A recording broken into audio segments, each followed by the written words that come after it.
You think of Pond Farm, and you think of it as a pottery. It was a pottery. It was a school. But what it really was a work of art.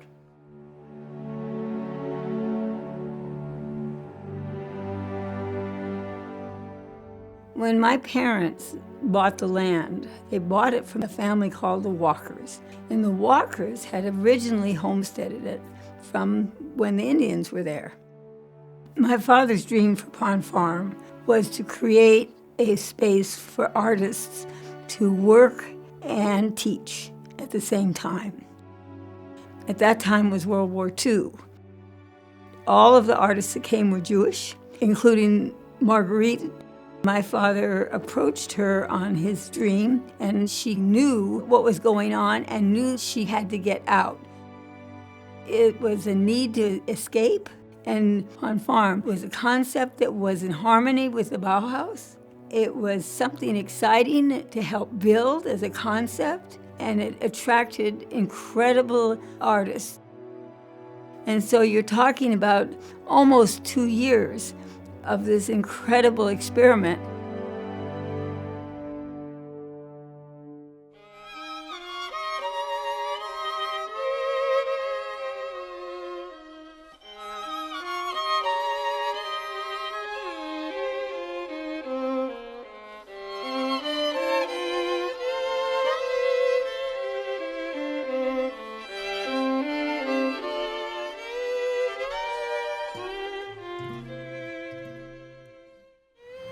At the Bauhaus, for instance, we had no degrees, no diploma, nothing. And when the American professors came to visit and they say, what does the student get when he's through with his work? He said, nothing. He's either learned something or he hasn't.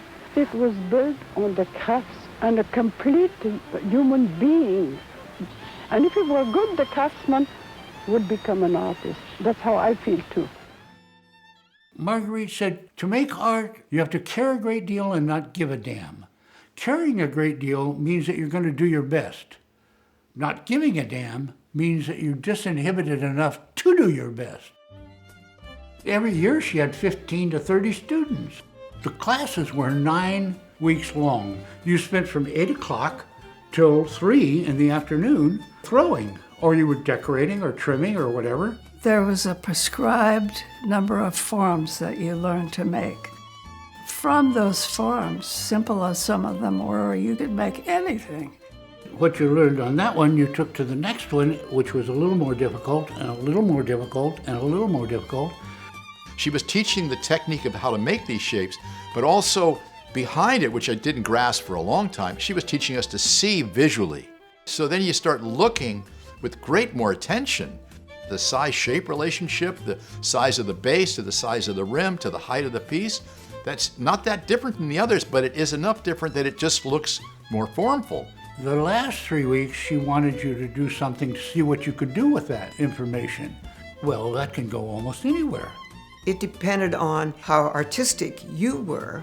She gave you the method of becoming an artist, but it was up to you to do the art end of it. And this is the point. It's never the material, it's never the technique. It's somehow what you manage to convey. You see, and this is the point that also my students get. They do something for an idea, not for a technique. If you don't do that, for me, you miss the point. Our life was very simple. We didn't have television, we didn't have radio. We were just there with nature. In the middle of this seemingly pristine California landscape, it was beautiful. We not only looked at it, we drew it. We drew this leaf, this tree, that rock. I can't separate the Pond Farm environment from the teaching. That it was just Marguerite, us, and the environment was wonderful. When I planted this garden, it was just open and dry like it is outside there. And so little by little I built it up, and well, it all looks nice now, but how much sweat and muscle I put in, nobody sees that. She was living her ideals. She was not just talking the talk, she was walking the walk. and had committed her whole life to it, and committed her life to her students. And essentially, Marguerite was teaching pottery, but she wasn't really teaching pottery. She was using pottery to teach you how to live. She didn't expect all of her students to be potters. I mean, she said, my God, we'd have so many potters that we wouldn't know what to do with them. She wanted you to become an artful person, a person who lived with art. She taught the rest of us the skills that she was taught in order that we might be able to live that life as well.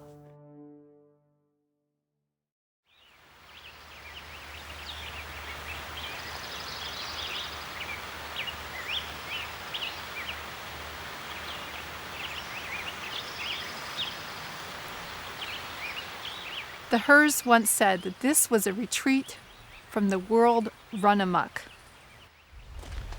When I come to Pond Farm, I'm amazed at this historic location, this complex of buildings, this amazing barn, this place where Marguerite came and brought a whole group of people together over many years to create incredible, beautiful pottery. Pond Farm would be fabulous restored, but just being restored is not enough if we are not using, caring for, and making sure that the public can come and appreciate this resource and build programs that are relevant to people today. Bringing that cultural history to life and continuing it into the future is what's so critical for California State Parks and our partners. We have this amazing opportunity as a partner with state parks to revitalize the site and bring the legacy of Pond Farm into the greater focus of local, state, and national recognition. Our plans involve docent-led tours. We are very excited about an artist in residence program here. We've also developed a very wonderful relationship with Pond Farm students. Our oral history project has been a great way to hear their stories, to inspire what will come in the future for this property.